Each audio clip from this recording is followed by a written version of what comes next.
Hey, what's up, Joe? I have a couple questions for you, man. Sorry to, burst that. But yeah, so I'm curious, I know you all haven't had an opportunity to have many explosive plays. I know early on, offensive line had a big factor in that. They're playing a little bit better.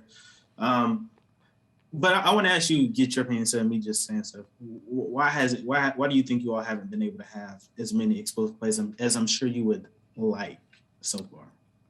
I think I'm sure there's a lot of reasons or thoughts.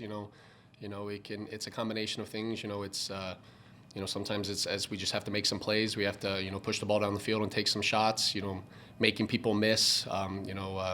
Maybe some play calling. Put them in positions to have success for shots. So I think it's a combination of things. I don't think it's any one particular reason, but and then it's just a matter of what the, what are explosives and what are you trying to get done. It's a fine line sometimes, but at the end of the day, we have to make people miss and make plays. Make the plays that are thrown to us, and so I think it's a combination of things. And what do you define as an explosive play, or do you have another term for plays, and how important are they? Do you believe? Well, I think explosive play. No, I think explosive plays are huge for a game, and sometimes it's ones that aren't even.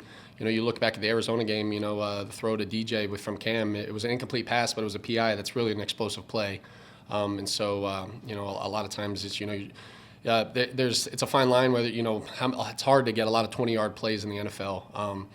But if you can attack and stay in consistent 15 to 20-yard plays and have those, and then not turn the ball over, you have a recipe for success. But sometimes it's not necessarily the plays. It could be penalties that can help help create an explosive that you have to take advantage of. But no, it's definitely something that we have to do a better job of.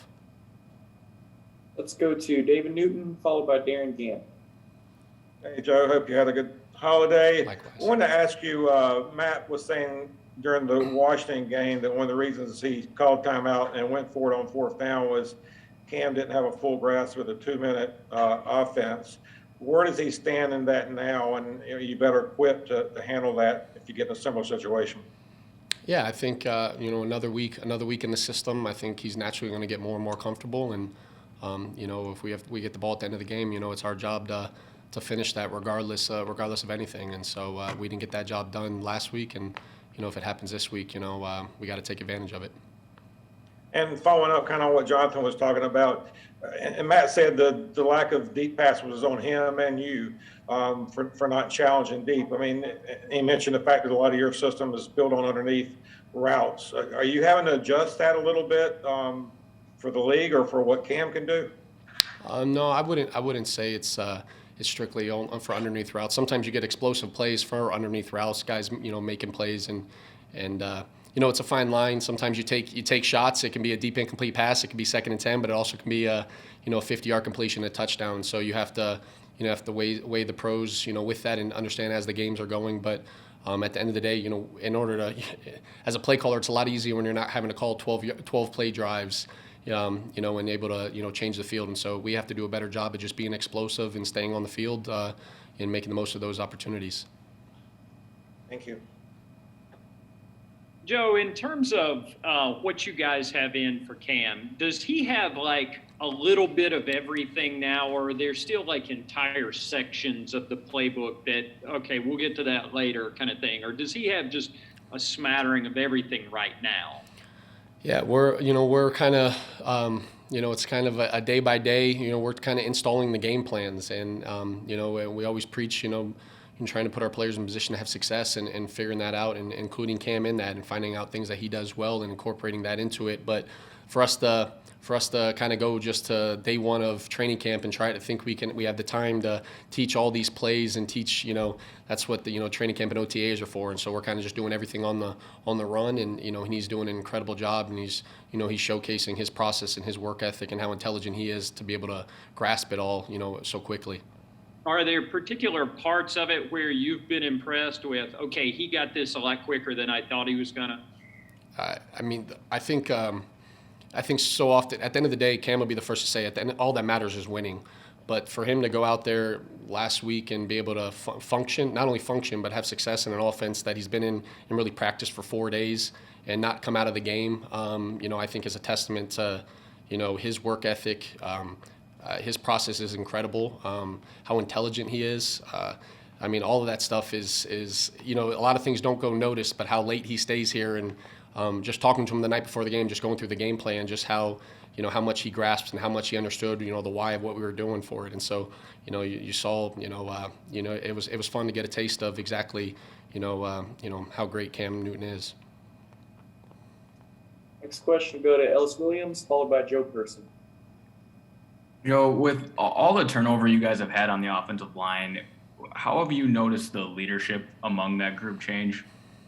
Well, obviously you got Matt Paradis being being your center, and he steady. Him and Taylor, being guys that going out there every single day and just the work ethic. But Matt not being there, Pat stepped up, and those guys have they've kind of just grinded away each day. And I've loved the way that these guys are working, that they're not making any excuses and they just show up every single day. And so they know that, hey, every week, it might be a different five, but we're gonna find out who the five are, and we're gonna have success with each other. And so, I've had no issues with those guys, their work ethic and how they're playing, and I think they're continuing to get better as the season goes. Have guys like Matt and Taylor been able to teach the guys behind them? I know Matt being away right now with injury, but have you seen a overall developmental education going on amongst your group? Yeah, and I think Pat and Tony do a great job with the guys. But when you go out of practice, you see the guys. There's no one selfish in that room. We know that it takes every single one of us to have success. And when I say us, the offensive line, they all know that they need each other. And so when they're out there, they're all talking through each other's techniques. Hey, I remember just you go out there, you see Johnny Miller talking to Deontay Brown, just saying, hey, this is stuff that I've learned or whatnot. So, there's no I in that room, and those guys know that it takes all five of them for us to have success, and so whoever the five are going to be, and so they're all working together, and so I really enjoy that room, being around that room. Thank you. Hey, Joe, can you hear me okay? Yeah, gotcha, Joe. Question about quarterback. After seeing Cam take every snap last week, is that pretty much the game plan again this week?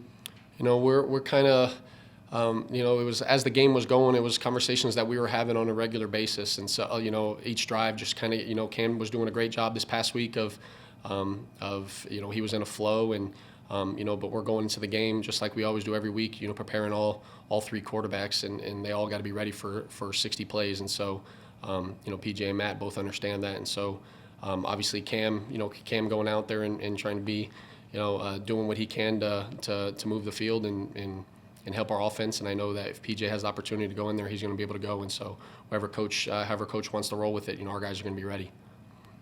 Then also want to get your take on how you thought Brady Christensen played last week and sort of your assessment of him going forward. No, I thought Brady did a good job. And it's not easy just playing in the NFL as a rookie as it is, but just going in on early in the game, just someone goes down and, you go from having to back up multiple positions to now I'm starting at this. And I thought he played well, and, it was one of his better games. And I think it was definitely something for him to build upon. I got time for one more, so let's go to Jonathan Alexander before we let Joe go.